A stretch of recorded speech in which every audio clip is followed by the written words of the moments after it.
Bismillahirrahmanirrahim. Assalamualaikum warahmatullahi wabarakatuh. Alhamdulillahirabbil alamin wassalatu wassalamu ala sayyidina Muhammadin wa ala alihi wa sahbihi ajma'in. Syukur ketanya kepada Allah. Alhamdulillah Allah madana beri kegetanya bandum umur panjang, neberi sehat dan kesempatan sampai saatnya. Yang insyaAllah yang katuh bak bulan Sya'ban bertepatan 15 Sya'ban 1440 Hijriah. Yang insyaAllah pada urute gedanya ka menuju bulan Ramadan. Maka sebelum terus bulan Ramadan, dalam sempena 15 Sya'bannya getanya renung kelai, mengingat kelai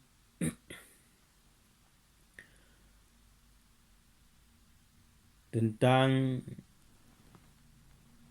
sabda Nabi Muhammad sallallahu alaihi wasallam, al-Islamu ya'lu wa la yu'la alaih. Islam senantiasa mulia, lambung manyang dan hana yang lebih mulia darinya. Bak sabuh sisi sabda Nabi Muhammad nyan menjadikan dan pejut umat Islam sabi netamah untuk semangat dan melomba-lomba dalam kebaikan. Fastabiqul khairat.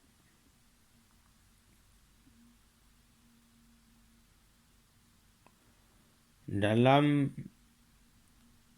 firman Allah Subhanahu wa taala,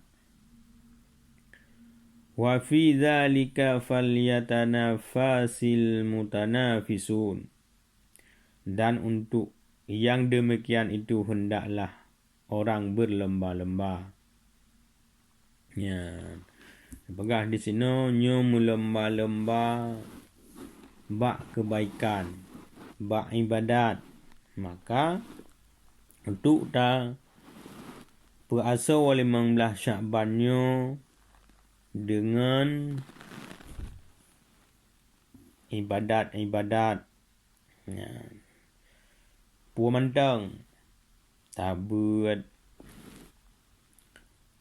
tak semayang tasbih, tamu sedekah, tamu doa bulele. Ya. Jadi mudah-mudahan gedanya diampun oleh Allah. Ya, dan menemukan buku amalan gedanya, amalan yang jeroh, yang gereda li Allah Subhanahu wa ta'ala. Sesungguhnya Allah Maha Kuasa atas segala sesuatu.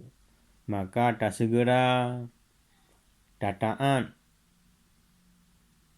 tak terima dan tak ikut perintah syariat Allah Subhanahu wa ta'ala, insya-Allah prinsip keimanan di dalam dada gedanya Islam, kaum muslimin wujud lembui sa nibak tak pembuat taat.